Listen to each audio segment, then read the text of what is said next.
ओए ओए ओए, रुको रुको, किधर चल रहे हो? आज फैमिली डे, चलो चलो पीछा। जान देसी अगे बड़ी दूरों आए। मौलवी साहब गल सुनो, फैमिली डे मैं तुहानू कहना दाड़ी तुसी रखी है, फैमिली डे ना हो जा सकते तुसी।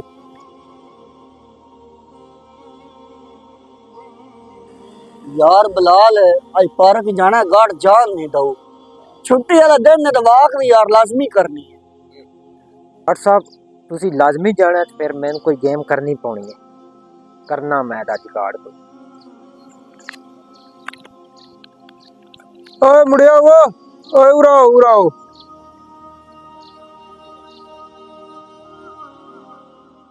हुण पता नहीं की करूंगा।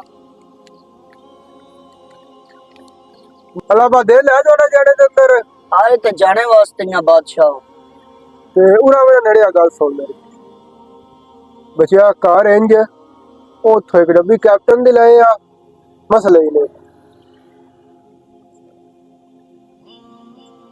की याद है सिगरेट की डब्बी मांग रहे हैं। सिगरेटां दी डब्बी फिर जान देगा दा हाँ जान देगा। कर लेंगे सिगरेटां दा कोई निजाम आओ का। मौलवी साहब गल सुनो ना, किधर चले हो? पार्क में यार थोड़ी देर वॉक करनी। मौलवी साहब आज फैमिली डे तुसी ना जा सकते।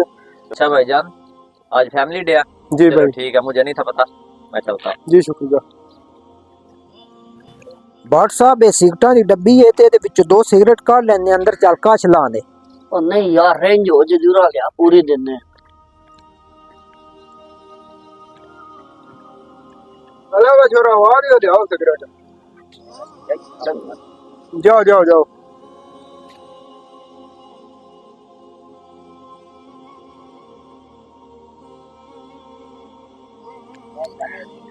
अस्सलाम वालेकुम।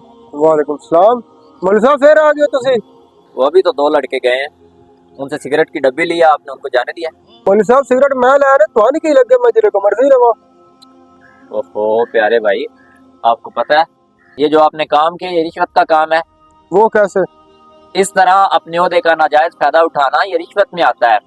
और हमारे प्यारे नबी हजरत मोहम्मद सल्लल्लाहु अलैहि वसल्लम ने इरशाद फरमाया अर्राशी वल मुर्तशी किलाहुमा फिन्नार, कि रिश्वत लेने वाला भी और रिश्वत देने वाला भी दोनों जानमी है। मावरत कारी साहब मेरे से गलती हो गई है, मैं अभी उनको सिगरेट वापस करके उनको पार्क से बाहर निकाल के आता हूँ, आप यहाँ पे बैठे। आज की वीडियो यकीनन आपके समझ में आ गई होगी, लेकिन ये वीडियो बनाने का मकसद हमारे मुआशरे में आजकल देख रहे हैं आप लोग कि जिस तरह अपने ओहदे का नाजायज फायदा उठा के इस तरह के काम किए जाते हैं, हम लोग उनको रिश्वत समझते नहीं है। हालांकि ये एक सारे मामलात भी रिश्वत में ही आते हैं और रिश्वत लेने वाला रिश्वत देने वाला ये दोनों जहन्नमी।